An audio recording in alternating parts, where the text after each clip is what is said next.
আজকে বৃষ্টির দিন অনেক ভালো লাগছে, কিন্তু বৃষ্টির দিনে দুর্ভাগ্যবশত আমার দিনটি খুবই খারাপ ছিল। আজকে আমার যাওয়ার কথা ছিল জয়পুরহাট গোপীনাথ মন্দিরে। আমি রওনা দিয়েছিলাম। যাওয়ার সময় বৃষ্টির জলে রাস্তা পিচ্ছিল হয়েছিল, ধার দিয়ে এঁটেল মাটি ছিল, যার কারণে আমি আমার সাইডে নেওয়ার পরে আমার বাইক থেকে আমি পিছলে পড়ে যাই। যাওয়ার পরে কোনো ক্ষতি হয় নাই। তারপরে আমি গোপীনাথ মন্দিরে পৌঁছাই। আর এটা হচ্ছে গোপীনাথ মন্দির। পুতুলগুলো ঠাকুর অনেক সুন্দর দেখতে, যারা দেখেন না অবশ্যই দেখে নেবেন। পুরো মেলাটি ঘুরলাম, ভালো লাগলো। চুরি ফিতার দোকান নেই বললেই চলে। এখানে শুধু এসেছে হিন্দু শাস্ত্র অনুযায়ী যেসব নিত্য নতুন প্রয়োজনীয় জিনিস, ছেলে মেয়ে উভয়ের, এগুলোই সবাই দেখে নেন। আর পিতলের কয়েকটা জিনিস দেখলাম, মা কালীর ফটো। পুরো মেলাটা ঘুরলাম, অনেক সুন্দর দেখতে, ভালো লাগলো। যারা এখন পর্যন্ত জয়পুরহাট মেলায় বেড়াতে আসেন নাই, গোপীনাথ মন্দিরে সবাই আসবেন।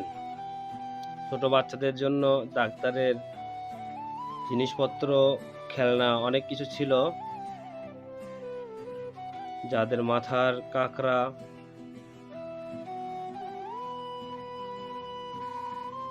নখের নেল পালিশ সহ লিপস্টিক, মাথার খোঁপা, অনেক কিছু রয়েছে, কানের দুল, অনেক কিছু আপনারা এসে পছন্দ করে নেবেন। আর এইটা একটা বিশাল বড় বড়িরাটের মালা একটা পেয়েছিলাম, দেখতে সুন্দর। এটা হচ্ছে বিশেষ করে সাধুদের জন্য। আর এই চাচাটা মুরব্বী, অসহায়, অনেক সময় ধরে বসে আছে।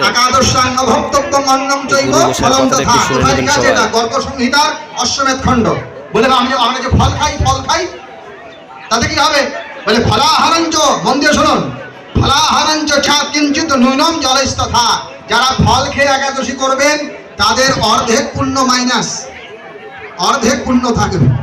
আর শুধু জল খেয়ে যদি কেউ করতে পারে তাহলে কিঞ্চিত পুণ্য কাটা যাবে, বাকি পুণ্য পাবে। তাহলে দুইটা বিধান দিল, একটা ফল খেয়ে থাকা যায় আর একটা জল পান করে থাকা যায়। এইবার কতটুকু ফল খাবেন? সকালবেলা 3 কেজি আপেল, বিকালবেলা 2 কেজি আলুর পায়েস, আর রাত্রিবেলা 3 কেজি সূর্যমুখী, এমনটা নয় কিন্তু। আমার একটা মানুষ দুর্নাম দেয় যে রায়ন চক্রবর্তী যেখানে যেখানে বক্তব্য দেয় এমন এমন সব বক্তব্য দেয়।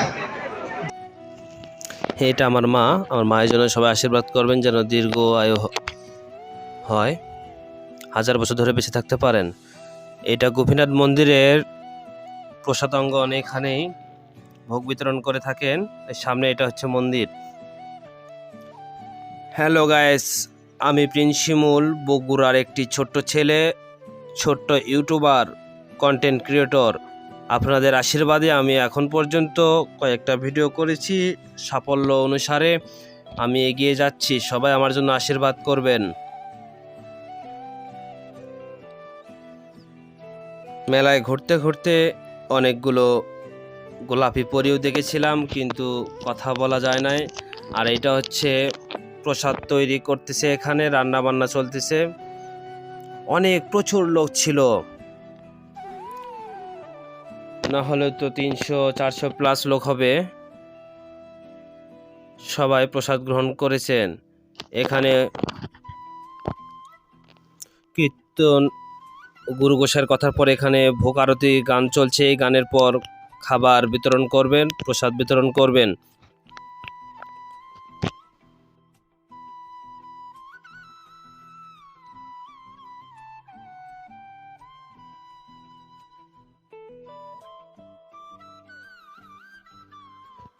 সবাই অনেক আগ্রহে প্রসাদের অপেক্ষায় বসে রয়েছেন। দীর্ঘ 2 ঘন্টা বসে থাকার পর সবাই আগ্রহের পোশাকটি পেয়ে অনেক খুশি হয়েছেন।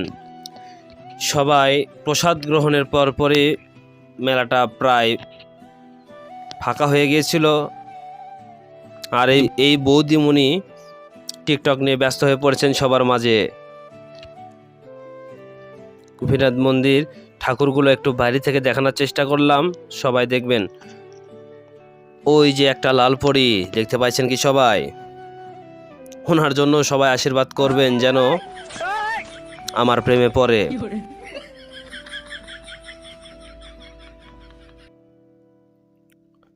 ভিডিও করছিলাম, একটু বুঝতে পেরেছিল, যার কারণে সাইড করেছিলাম ক্যামেরা। চাচাগুলো আমাদের মন্দিরে এসেছেন প্রসাদ গ্রহণের জন্য। এই ছোট্ট বাচ্চাটির মন খারাপ, যার কারণে মুখের অবস্থা করে রেখেছেন। খাবার প্রসাদ গ্রহণের মাধ্যমে মেলাটি পরিত্যাগ করলাম।